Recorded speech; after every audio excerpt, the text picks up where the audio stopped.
આપણે ઊભા થઈએ ઉદયપુર હાઈવે ઉપર અને અહીંયા એક ચા પીવા માટે અમે ગાડી રોકી છે. અમે પ્રયાગ જઈ રહ્યા છે.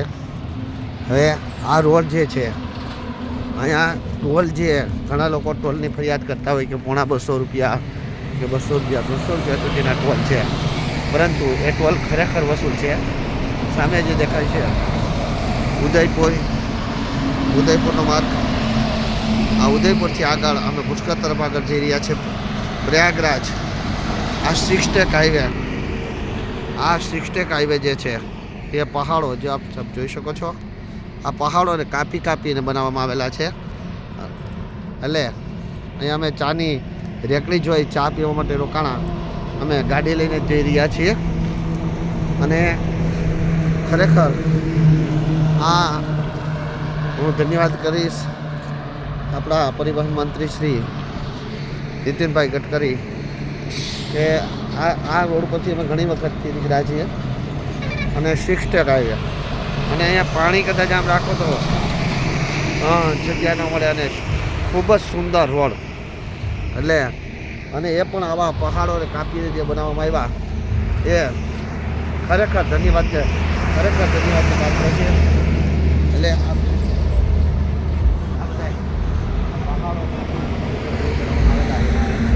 અને આ ઉદયપુર આમ આપણે જોઈ શકીએ. અમે અમદાવાદથી સીધા આવ્યા છે આપણે ઉદયપુર અને આ રોડના અહીંયા મશીનરી જે છે મશીનરીનું કામ પણ અમે આગળ જોયું.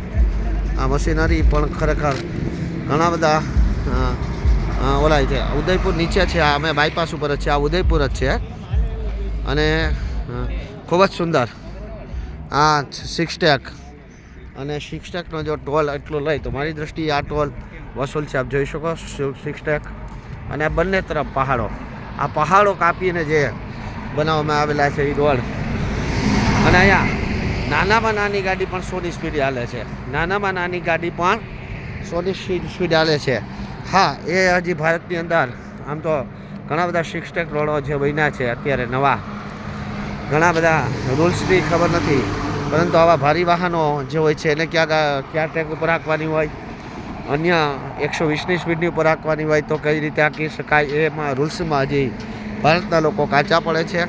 પરંતુ આ રોડ જોઈ અને આ પણ અમારી ગાડીની સરેરાશ એવરેજ અમે ગણીએ ને તો 3 કિલોમીટરની અત્યારે એવરેજ વધારે આપે છે. અમે ગણતરી કરી આ સિક્સટેક ઉપર.